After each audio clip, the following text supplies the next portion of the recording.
Okay, go ahead. All right. Good morning, everyone. Hope you all are doing well on this fine and lovely Monday morning. I'm excited. I just got done with birthday weekend, and it was a wonderful weekend where my husband took me on a surprise trip up to Philadelphia from here in DC, and I got to go see Adele live on Friday night. And I was so eager to tell her it was my birthday that she actually saw me in the crowd and sang happy birthday to me. It was amazing. So I'm excited that I get to share that all with you because you're the first group that I've gotten to tell. My name is Kristina Peters. I'm the K-12 Open Education Fellow here at the U.S. Department of Education, which is located in DC. I am a one-year fellow that arrived on our team here in mid-April. I am on loan from the Nebraska Department of Education, where I have been for the past 3 years as the digital learning specialist. So Iowa, obviously, being a very close neighbor, and I see some familiar faces here. Hi, Lynn, and hi, Josh. Hi, Molly. Hi, Andy. I don't see your face, but I'm so excited to be able to share GoOpen with all of you. And please, at any time, go ahead and feel free to stop me if you have questions. My goal with this is to give you an overview of GoOpen, as well as where this all kind of stemmed from in our office, and then kind of talk about the role of school librarians in this whole process, and then we'll pause and facilitate any questions that you may have. So I do not have a hard stop as far as being done here at 12:30 exactly, so if we do kind of bleed over into the next half hour, then that is totally okay with me. But I do want to make sure that I honor all of your time and make sure that we keep a concise message. So I also want to let you know that due to legalities and all of that stuff here, normally I'm very, very open to sharing my decks with folks, but it has to go through our general counsel's office, and I'm not allowed to share our decks. So I encourage you to screenshot or take photos with phones or whatever that may look like for you. If you want to be able to capture some of this information and share it at a later point in time, then please feel free to do so. So I'm going to go ahead and share my screen now. There we go.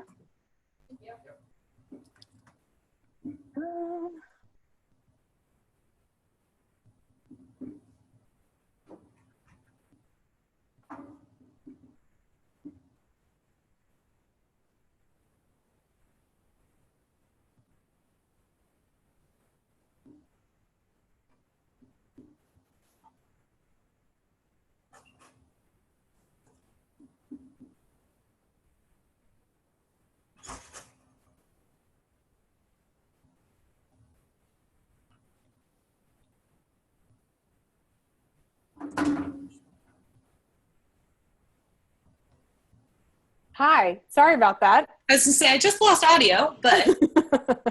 Okay, let me, let's see. My goodness.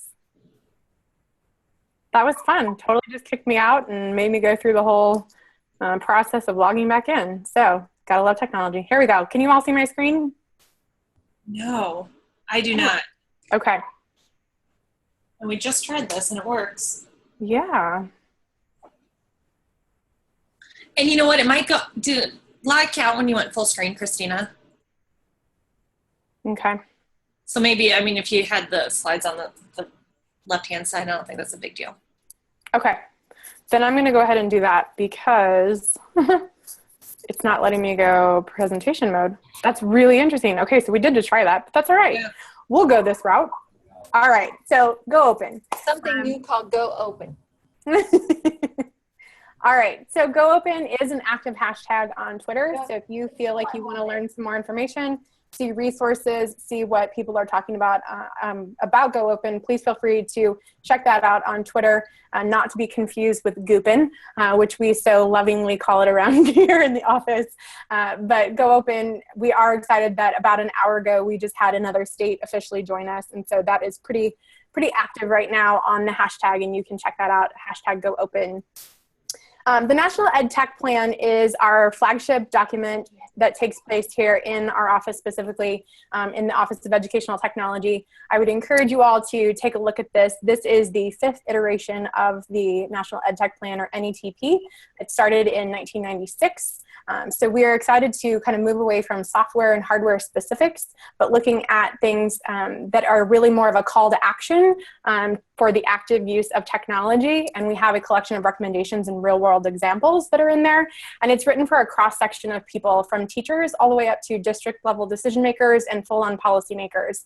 So while you may think that the NATP may not have anything to do with you specifically as a teacher librarian or as a classroom teacher, I beg to differ, and I would highly encourage you to take a look at that because there are real world examples that you can see from classroom experiences with students in the classroom and classroom teachers to full district level decisions that are being made. Hey, Kristina, can you try that screen share again? Because we aren't seeing it. Oh, I'm sorry. Yes, I'd be happy to. Let me do that.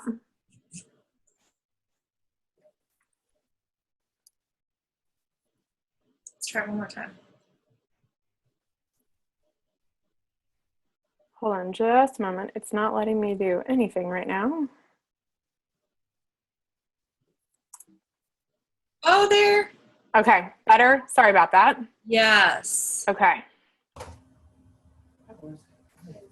Okay. So there we go.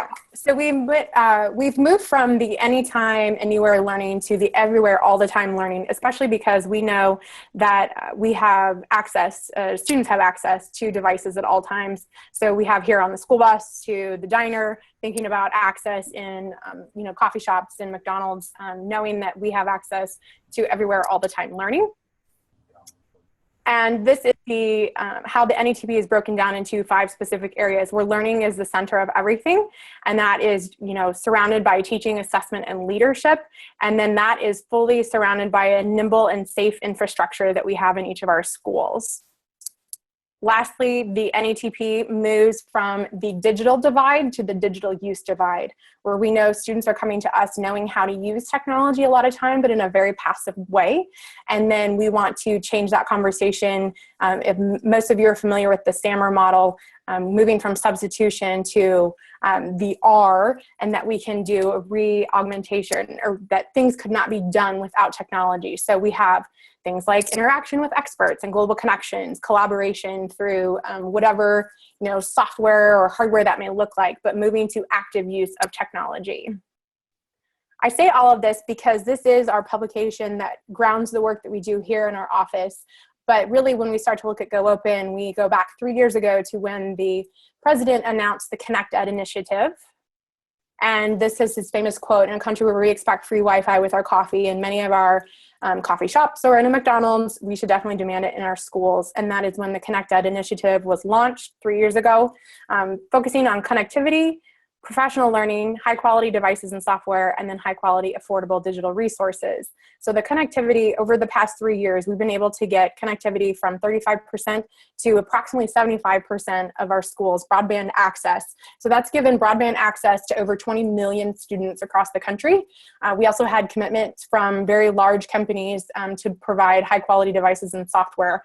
You can find out more information about ConnectEd at whitehouse.gov/ConnectEd. We also have professional learning, and then the high quality affordable digital resources. Those are kind of the 4 domains of ConnectEd. Professional learning, that is where Future Ready comes from, and then high quality affordable digital resources is where GoOpen comes from. So Future Ready was a district pledge that was kind of assembled through a group of superintendents that said we need to take some steps as far as moving our professional learning forward. There are 7 tenets in the in the Future Ready district pledge. You can find out more about that at tech.ed.gov/futureready or futureready.org. One of the tenets in there is providing access to quality digital content. And the very last line, it specifically says that teachers are able to share, discover, and adapt openly licensed materials and teaching plans. We are sitting about over 2,300 Future Ready Pledge signers. I know many superintendents in Iowa have signed this Future Ready Pledge. Obviously looking at the impact on students that has made, and the impact on teachers as well, because they are looking at the dashboard that is available through futureready.org, where they can self-assess and look through what they might need to do to improve professional learning in the district. All of this to say, now, what is GoOpen? Why GoOpen? So GoOpen is a national movement that was launched back in the fall, and it is a movement to expand the use of openly licensed educational resources in K-12, or P-12 if we wanted to get very specific. We're excited that this was officially launched in October of 2015, so we're coming up on a year anniversary. And we know that the goal is changing, the approach and the infrastructure are all changing, but we also know that our materials are not keeping pace.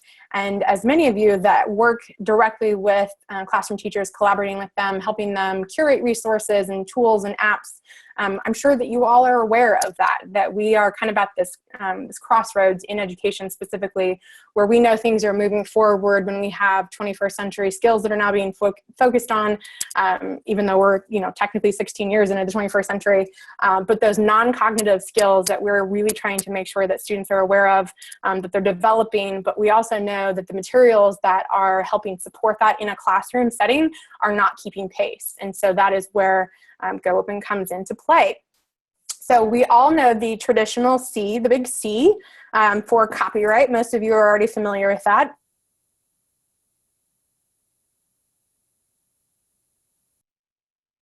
Traditional instructional materials have copyright, and it indicates all rights reserved. It also limits the applications within a classroom. Whether or not teachers know about it is another story. That's neither here nor there. But even in education where fair use can be claimed as one of the 4 factors of fair use, we do run into issues with copyright. So instead, we start to look at openly licensed educational resources that have the Creative Commons license on it, specifically a Creative Commons attribution license, or a CC BY. Openly licensed educational resources, or open educational resources, OER as they're more commonly known, are teaching, learning, and research resources that reside in the public domain. They've been released under this Creative Commons license that allows their use to be freely used, reused, and remixed. Digital openly licensed resources can range from online courses to digital textbooks to specific learning resources or specific learning objects like images, videos, and even assessment items. If you were to look at these 3 things side by side, so we have the openly licensed educational resources, something with a Creative Commons license on it. The flexibility is that you're generally allowed to use it for free, and you're allowed to do the 5 R's. So that's reuse, revise, remix, retain, and redistribute. So those are the 5 R's that you would be given permission by using something that's openly licensed, specifically with that Creative Commons license. Then we have the free resources, or free digital resources. So if you think about things that teachers may find on Teachers Pay Teachers or on Pinterest, they may find them that are free, but that does not necessarily mean that they have an open license. So the copyright is still restricted on many of those items. And so the flexibility is a little more limited because technically the copyright still remains with the creator, and so that you would not be able to do those 5 R's with those specific materials. Lastly, we have proprietary instructional materials, which many of you are, again, very well versed in, whether that is textbooks, databases, things that are coming specifically through specific purchases. They all vary in cost, and most often they are copyright restricted, which means that you have no flexibility with them, and the textbook that you are given, you go from page 1 through page 200 or whatever that may look like, without the ability to pick and choose the way that that is actually used in a scope and sequence. ASCD committed to helping us out with this whole project back in October. One of their first things that they did was an ASCD case study, which was the COW project, California, Ohio, and Wisconsin. They all did an interstate, interdisciplinary, collaborative project, how about that, in middle school, where they decided that there just really wasn't anything off the shelf that would be appropriate for what they were going to be doing. And so that meant that they had to curate open educational resources in order to help them along the way and provide the resources that they needed to meet the students' needs. Additionally, ASCD did a survey where 258 districts replied and talked about the prevalence of the use of open educational resources, and it was over 52%. We were excited to see, exactly 52%. We were excited to see that this prevalence was there. Many of the people that responded with things like no or didn't know how to identify what open educational resources were. So we're excited to be able to move that conversation forward and help people to be able to define that. As far as GoOpen history, here is the history of some large events that have taken place since we first got started. As I mentioned, the Open Education Symposium, that's when GoOpen was officially launched at the White House back in October of 2015. Then we had our second event, which was the GoOpen Exchange at Skywalker Ranch out in California at the end of February. From there, we had a a couple of events at ASCD this year where we released some things, shared some new numbers, and then most recently we had the first GoOpen Regional Summit in Liberty, Missouri, and that was on July 28th, which Stacy Beamer actually had the chance to attend, and I know a few other people on here had the chance to attend as well. So we are going to have a couple more of those coming up. In fact, I will be in Boston next Friday, and then I'll be out in San Diego at the beginning of October, and we're hoping to see these replicated and scaled across the country because it is the district that's organizing them, and I'll talk about that a little bit more in just a moment. So GoOpen officially launched at the White House. We had commitments from 6 ambassador districts and 10 launch districts. The ambassador districts have been using open educational resources in some way, shape, or form in their district in the past couple of years and are providing mentorship for the launch districts. The launch districts are those that commit to replacing traditional instructional materials in one grade level and in one content area. So it's not a full-scale K-12, we're ditching the textbooks and you all have to start with nothing, or you have to start with things you have to go find online. It's starting in one very specific area. It's a bite-sized chunk for people. What we're seeing right now, given the time of year, is that a lot of districts are saying, we're really interested in going open, and this is the perfect time because we can start these conversations, work through the GoOpen District Launch Packet right now this semester, start to curate resources for the spring semester where folks can start to use them supplementally because we know that that happens already. They can use that in addition to the proprietary materials that we already have in classrooms. And then there can be more work next summer where teachers are getting together, developing more units of study, developing that a little bit further. And then by next fall, they're ready for a full transition to one grade level, one content area, all OER. And so that is exactly what a launch district is committing to do. And we also had commitments from ASCD at the time and Creative Commons, as well as a couple of platforms at the time, Amazon, Edmodo, and I'm forgetting one, my goodness, Microsoft, excuse me. At the GoOpen Exchange at the end of February, we expanded the amount of districts that we had. We were excited to, you all can see Yoda here, he was pretty cute. We expanded to 9 ambassador districts, 31 launch districts, and that is when we first announced that we had states that were joining us in this work. We also expanded to 5 platforms that included Follett at that point and OER Commons. I'm talking to a bunch of librarians here. You all know Follett and Follett Destiny, so I'll talk about that in just a moment. We also had a couple of more committed organizations that joined this movement. At the end of June, we were at ISTE and we announced 10 ambassador districts, 53 launch districts. We added one more state, Illinois, 15 states, and then we launched our GoOpen District Launch Packet. So prior to this publication, we would have conference calls where we would help walk our districts through these different phases of what it means to go open. And so now we have this in writing and we can point people to this. They can go through setting their goals as far as the grade level and content area that they want to focus on, putting together the team that we highly recommend includes our school librarians, looking at infrastructure, also noting that it is not necessary to be a one-to-one district to make this work, but that we're looking at some examples of people that have made this work without being one-to-one. So that's really important to note. Looking at quality, we know that there are a lot of digitized worksheets out there. So how do we make sure that we're looking at quality resources when we start to look at OER? And then also looking at professional learning, because we know that this is a mind shift for a lot of folks. We're talking about personalized learning here because we are putting together pathways for students that can be more tailored to them, and we can help revise them and remix them because we have the license to be able to do that. Lastly, we have the GoOpen Regional Summit. There were 132 in attendance that day. Again, this for a first time event, this was fantastic. My director, Joseph South, was able to join us. We had the GoOpen panel from teachers that were doing this work in Liberty Public Schools. We will have, again, another one coming up next week in Cambridge, Massachusetts, and then Vista, California. And we're hoping to get a few more.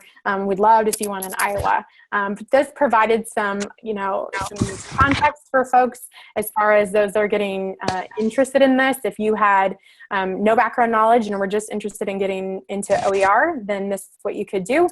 There was one track for that. There was one track for new GoOpen districts and talking about next steps. And there was also a track for those that had already started the work and they wanted time to collaborate with one another. So when we look at GoOpen in general, our office right here looks at proof points, our guidance and support, and infrastructure. So as we talk right now, we have 72 GoOpen districts. 12 of them are GoOpen ambassador districts, and the remaining are GoOpen launch districts. So those are all of the districts that are brand new to this and that we're helping walk through this whole thing. Broken Arrow Public Schools, we just added as an ambassador district at the end of June. And they talked about, they did 6th grade science is where they started theirs with their science specialists at the district level. And they wanted to look at things differently because their current textbooks were not meeting NGSS. And they knew that they needed to get kids in there to go more in depth. And so they started to work with CK12 Flexbooks, and they customized that to Oklahoma. So because it's near, obviously, Indian Reservation, they were able to customize it for regional aspects as part of their curriculum. And because it's openly licensed, they had the ability to do that without violating copyright. As I mentioned earlier, we have 16 GoOpen states. Officially now, as of, again, about an hour ago, we have 17 GoOpen states. They have committed to providing guidance and leadership from the state level and being able to provide a statewide repository that will house openly licensed educational resources. Now, that can be sitting next to proprietary resources. It does not necessarily have to just be OER. We encourage that, but at least that it's searchable and filterable so that you can find openly licensed educational resources. We additionally have the ASCD GoOpen case studies. And then on the Office of Educational Technology's website, we have 12 GoOpen stories from our districts that tell their transition to GoOpen or how and why they decided to do it, some of the obstacles that they've run into, and some of the things that they've learned along the way. Additionally, from our guidance and support, Creative Commons, ASCD, and then CDE, along with ISTE and COSIN, developed this guide to choosing digital content and curriculum. I would encourage you to go check this out. You can do that through the Center for Digital Education website. They provide information where it looks at side-by-side proprietary, free, and openly licensed. And it is the first time that we've ever seen that in publication where it looks at all three of those. What are the benefits to both? To all, and then what are some of the drawbacks whenever you start to get into this. The infrastructure, which I had mentioned earlier as far as platforms. So we have 5 commitments from from businesses that specifically are helping us with GoOpen. So Amazon, Edmodo, Follett, Microsoft, and OER Commons. They have made a commitment to the field that they will be searching and publishing to the Learning Registry, which is also based out of our office. It is a digital card catalog of metadata. And you all understand many of the words that I just said, whereas normally when I say that, people are like, I have no idea what you're talking about. So metadata being the keywords that we tag onto certain resources. And we have an entire database of that metadata. So we have states and districts that have already been contributing to that. We currently have over 90,000 resources that are in the open node, meaning that they are identified as licensed. And so we're working right now with these 5 platforms to make sure that things that are created in their specific platforms can be published to the Learning Registry and can also search the Learning Registry so that you can find these resources. I do believe that as of 3 weeks ago, Follett announced that in Destiny, you can search now for openly licensed educational resources. So they've tied to the Learning Registry, and we're very excited that they've been able to do that so you can start to search these resources. So what does this mean to you as a school librarian? Well, you have the chance now to advocate for the use of openly licensed educational resources. This is in your conversations with your classroom teachers, with district level decision makers. We also, at the end of June, we released the Future Ready Librarians Framework. And if you have not had the chance to check this out, I would encourage you to visit futureready.org. And I will flip over here. FutureReady.org, if you go to the About, on the left-hand side menu, you will see Future Ready Librarians. You can see the fact sheet, the press release, any of the information here. I'm in the fact sheet right now. You can see the Future Ready wheel right here. That is the original Future Ready wheel, and then we have added how school librarians can support these different tenants. And specifically, if I look down here at the Future Ready Librarians, we have the Curates digital resources and tools. So this is a great chance for school librarians to help with this specifically. We already know that you are helping curate resources and tools for your teachers, but this is a great way and a great lead into a conversation to talk about openly licensed educational resources and talking about some copyright and Creative Commons, because teachers don't know what they don't know. And if there's anything that I know from the past couple of years working in Nebraska, doing this kind of professional learning, specifically focused on copyright and Creative Commons, so many people don't know this. And you all have learned this directly through your programs that you did for school librarians. So we know you know how to curate. We also know that you are very well versed in copyright and Creative Commons and open licensing like this. So this is your opportunity to be the future ready librarians that you are, advocate for yourself, which I know is another huge piece that AASL really recommends as far as the advocacy piece. And so here is another great opportunity for you to do so. We do encourage folks that are getting started, obviously, with GoOpen to make sure that they are including school librarians in the work that they're doing, because you are trained in how to do this. And so you have the opportunity to be able to help lead professional learning for your classroom teachers and your district level folks as well, because you already know how to do that. So I'm going to pause now because I have talked plenty, and I would love to hear some feedback or some questions that you might have. Well, that's stupid.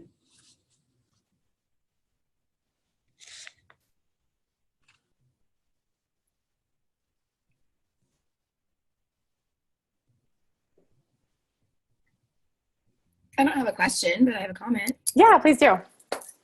Just going with everything that I learned at library school and what I've done, I think this goes right along with it. And you're right, we already know how to do most of these things, and it'll give us a good opportunity to share with teachers more about that, the Creative Commons and how to use that licensure. Perfect. Thank you. I appreciate you saying that. That helps reinforce our message.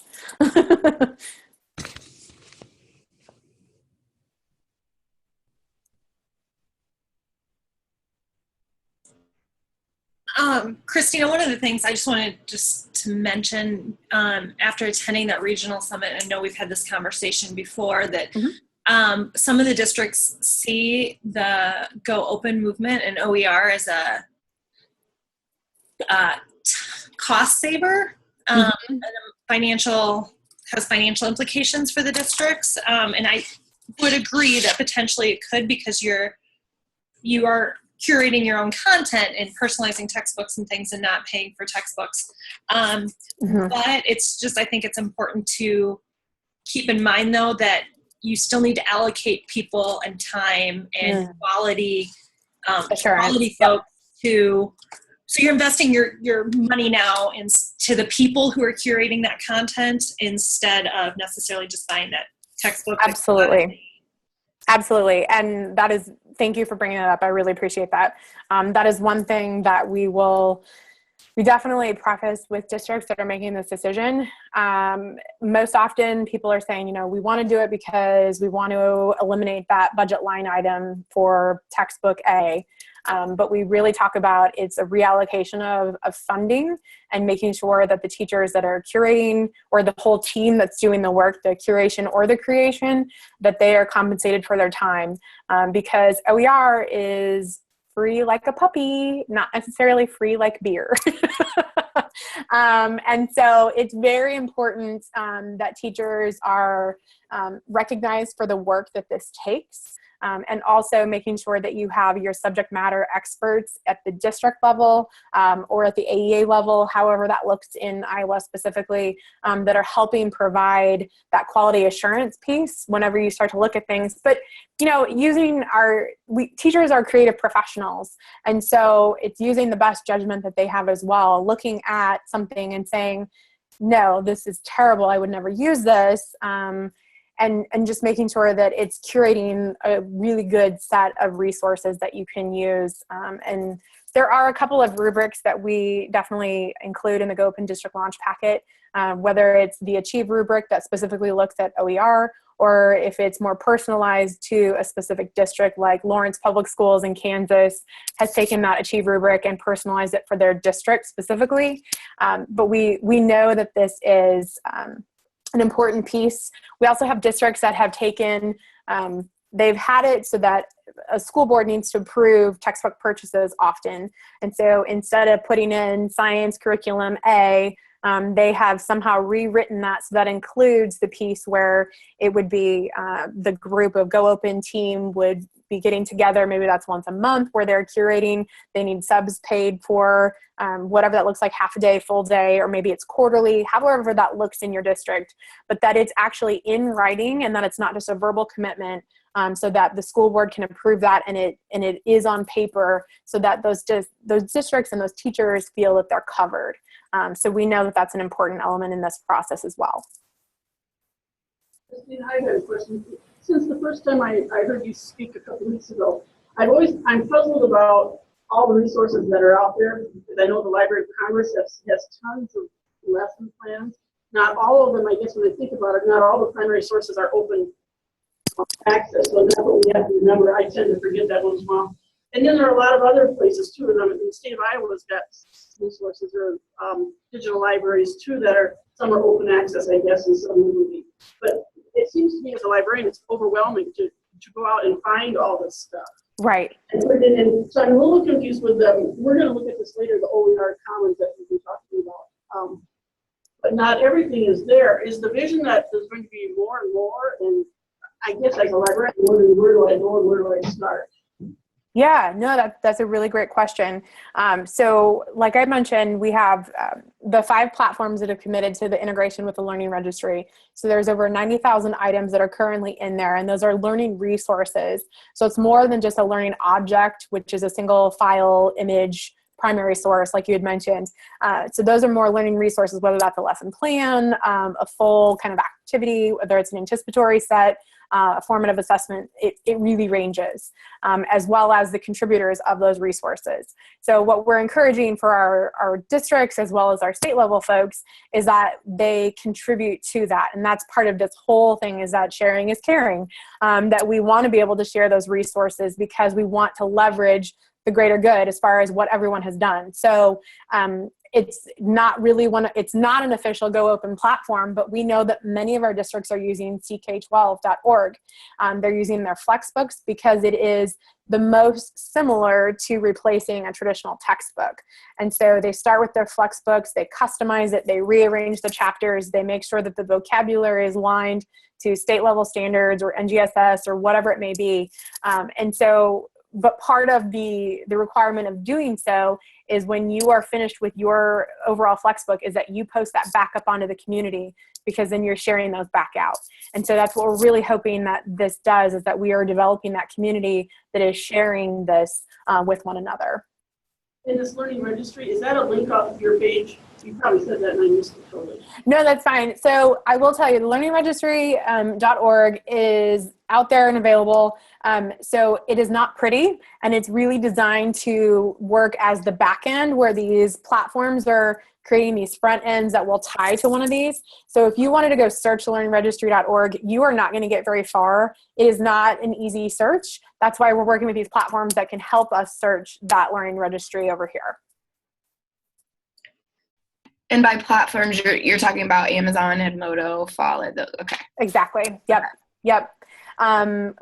We just met with Amazon last week. I know that Inspire they did a beta release at ISTE, and they're working towards a full public release in a couple of weeks, I believe. So they're working right now on the Learning Registry integration to remain a GoOpen platform, quite honestly, just so that we can continue to say their names, because that's an important piece. Things that are developed right now, the workflow that you have in Amazon, if you upload or if you create something within it, it only sits in Inspire right now, and we want that to be able to publish the Learning Registry so that you can search that resource when you're in Follett, or you can search that resource when you're in OER Commons. And so the idea is so that it doesn't matter which platform you're on, that as soon as it's published to the Learning Registry, you can search those things.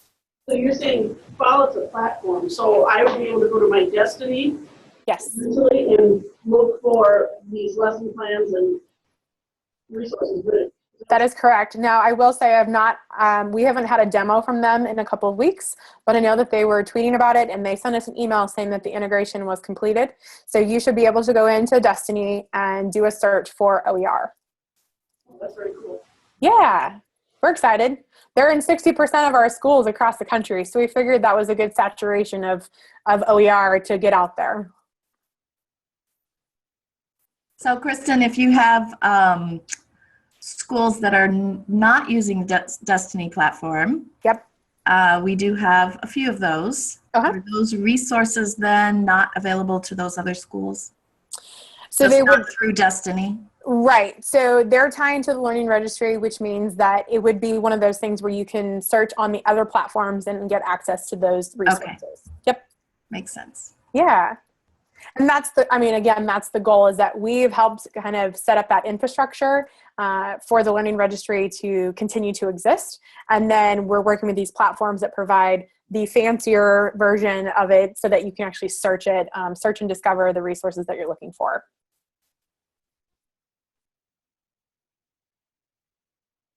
Heather Callahan, thank you for putting something in the chat as a tech integration. Yeah.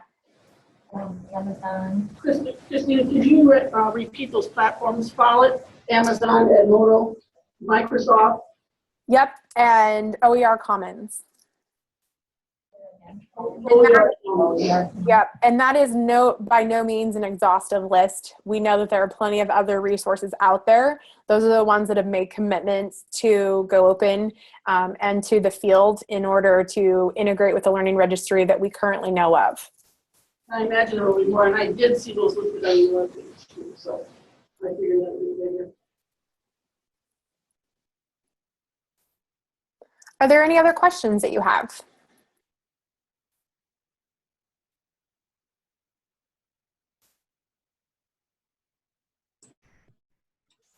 Well, thanks, Kristina. Yeah.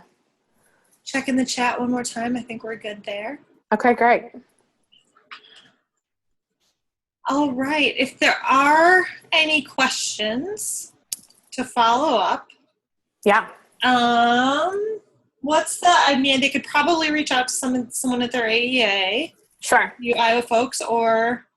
Yeah, so the best way, honestly, to reach me is through Twitter. I am at Mrs. KM Peters. I will type that in here right now, just so you will have that.